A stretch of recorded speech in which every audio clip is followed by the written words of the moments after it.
Hey everyone! Thanks for tuning in to YouDoIt. Today we're gonna start ripping this carpet off and replacing it with beautiful laminate flooring with wide stair noses. And if you're ready, I'm gonna show you how you do it. Let's go! As you can see, these were just cut straight and then caulked. These were all cut 90. Of course, walls are not. Walls are in and out anytime. So of course, professionals, we do have a Stairmaster tool, which basically is an adjustable. You can spread it out and you can adjust these things here. Obviously, I don't expect you to have a professional tool or go buy one for $300 just to do one staircase. I'm going to show you how I used to do it a long time ago when I did not have a Stairmaster. Nobody had that. So, of course, a very important thing to know. See how they're nailed here? You can see these nails. Nail holes right everywhere, field, but you see them. And what these nails in the middle here do, your staircase is never flat. It's never straight. It always curves down to here and curves in to here. Why? Because the stringers on the sides are attached to the walls, and the middle stringers are basically hanging in the air. So with time they sag, which creates this unevenness here. So if you shoot nails right here in the middle, it pushes it in, and so it becomes crooked. Same happens here. So then you need to go and undercut this. This was undercut. That was undercut. Or you get these gaps here. I do things quite differently. And of course I don't find out these angles with squares. So what I do, I take this measure and I go ½ inch shorter, 42 and a half. 42 and a half. It does need to be a good line, 90 degrees. Actually I have to do it from this side. So this is the factory edge here. And I measure the width of the staircase. It's about 11. And this one is 11 and a half, so it's good for my purposes. And then you can use a chop saw, sliding chop saw to cut it. I use table saw to do it. And so, okay, well most contractors, or pretty much all of them, if they don't have a Stairmaster professional tool, they'll use a square to check this angle. Or they'll use a framing square, which is basically 2 by 24 by 16. They'll put it against this, and they'll look at this angle. Because now it goes from this point to this point. See? Now it's resting against these corners. Now look here. About 1/8 of an inch, 3/16 of an inch gap here. That's all goes in very easily. All the way in here, all the way in here, but a gap here. Alright? So this square is supposed to be right there. So it tells me there's a gap there, but this true square tells me that this gap is twice more. And what this guy was showing me, we have this one, which is 1/16 of an inch. Without it, it's not even that. It's about half. Okay? Now, of course, this one is not as bad as some of them will be.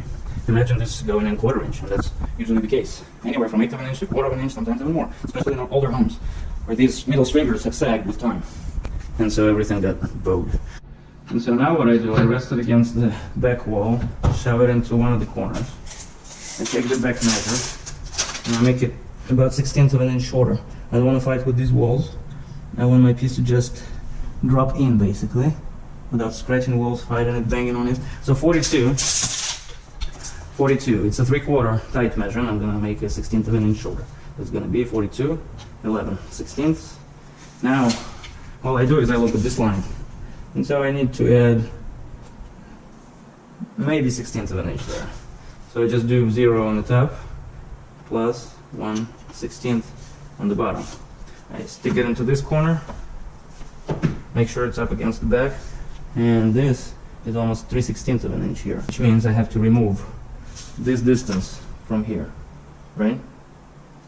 And so I'm going to put, of course, the back measure you never mess with. This is your back measure. So you add 1/16 of an inch there, and you actually remove 3/16 of an inch here. So this piece can go all the way in. This is our measure, right? So we're going to do minus 3/16 here. And in the same fashion, I'll go over, and of course you put a number. Then you do the riser the same way. So this is your run. Then you do the riser. And I'll actually show you how to do it without all these nails here. Without all these nail holes. I have a way of making it without damaging the finish, then having to fill all these nail holes, and they're distorted. You can feel them. When you drive a nail, it kind of gets damaged and gets distorted. Okay, 1/8 of an inch or so. Okay, and then you do want to have clearance on the back, at least 1/8 of an inch, because this part fits behind it like this, so we don't do too many nails. I always have this connection, so I like about 1/8 of an inch, quarter inch from here. I want this male end to be preserved, because the way this stair nose operates, it basically slips into the male edge. Okay, so I need one at 5. See, there's an inch and a quarter that's going to be left, and I'm going to use it on my vertical piece, the riser. This way I don't end up wasting lots of material.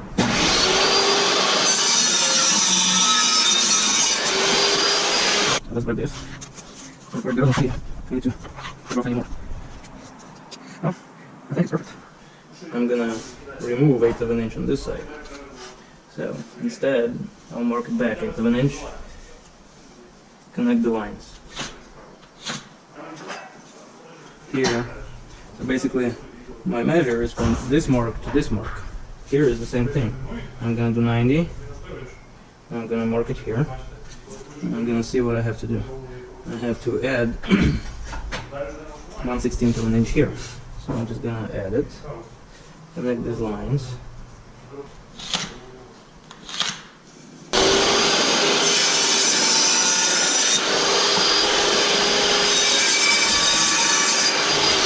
Number 1 goes here,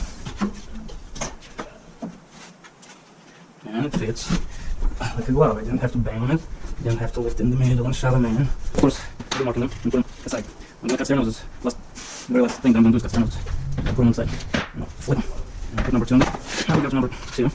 You will have to mark out both, because they're all gonna be different. Okay, now I'm just gonna repeat this whole thing. And just set a gap here. I'm gonna take it all apart later. I'm gonna set a gap here. So this riser fits here and behind. This way I don't need to nail here. You can interlock. I'm just checking that they're all gonna work out.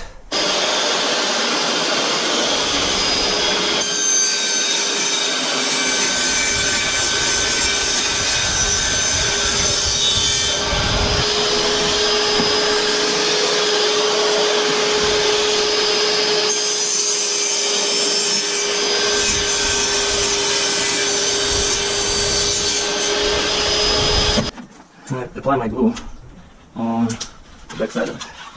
I do not take this, strike it like this. Yes, I hear you. I don't care. I'm working. The reason I use subfloor liquid nails, subfloor and deck, is because when you get it on your products, it's easy to remove it with just these gloves. Okay. So now, I'm not going to put anything there. The glue will catch it. Most people will put a bunch of nails.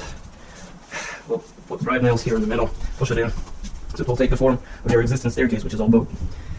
So I don't like doing that, obviously. So since the riser sits here, I can hide a couple nails right underneath it. Okay. And of course you do want to check this. You want to make sure that it all fits properly. So you can use 1.5 inches. For this I use 1 inch. Chances of them bending and coming out the other side are smaller this way. So right there, and I don't put anything here. I do put one at the angle like this, another one at the angle right here. Of course, I will be double checking things. Before I put glue on them, I want to double check. Lay it down like this, and you will need something for the glue to grip. This guy, I go like that, and this one doesn't require too much glue. So it's a piece that's gonna stand here like this. Okay, and then I'm just gonna drive 1 or 2 right in the corner somewhere. And try to drive it into that like this. And don't drive anything here. See the gap? You don't want to push all that stuff in there. Just want it to catch.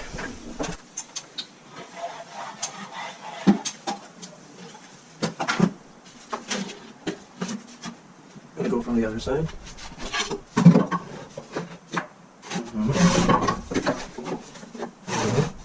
Yep. So now, one here. The very edge, one here. And of course I'm doing this, and I know nobody's gonna walk on them for 24 hours. If you do have traffic, or anticipating traffic, you should definitely put more. Okay.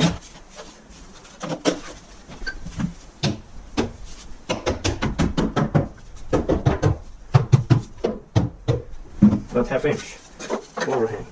It's gonna hide my nails. So I'm just gonna put one here and I'll put on the angle down. Like this. Make sure it's down all the way. There. And nothing here in the middle. I'm gonna show you how to do without nailing. So these days, because they're shiny and sleek. So these holes in the surface will be showing. You'll see them. So instead, now I'm just going to put glue everywhere. Like this, like that. Okay? Like the waves. Alright? Or triangles. And I do want to make sure I got glue on this piece as well. So now when I'm going to put it in, it's going to just glue this whole thing together. So it's going to be holding it all together is glue, not those nails.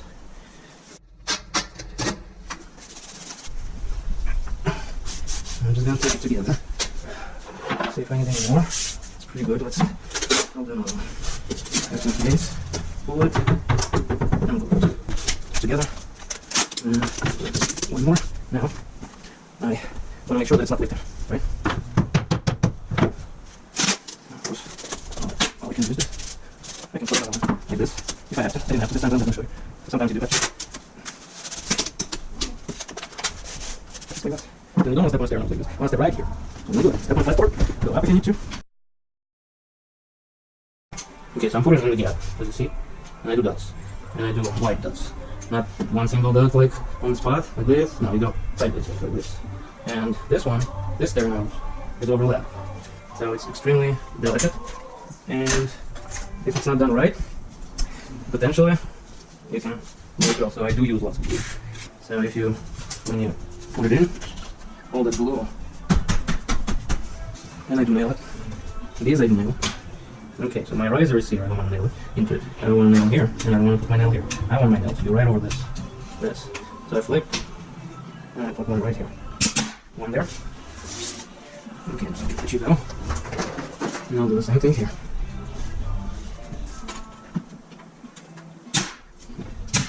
We're done here. Look, I barely went through one rack of these. Still have left. Well, job well done, people. It's time to go have some beer and enjoy a short weekend. Of course, don't forget to put a big ass sign to let everyone know. Don't go there. I use this masking tape.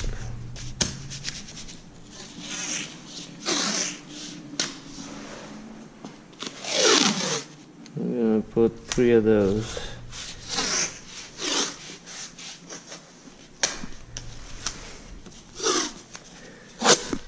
You can do more or less, up to you. What this tape does, prevents nails don't really hold. If somebody steps on this thing, they're gonna move.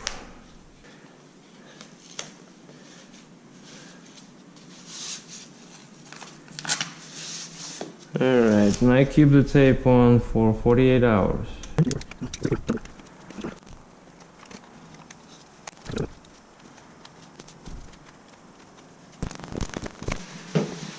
Looks pretty good. What do you think?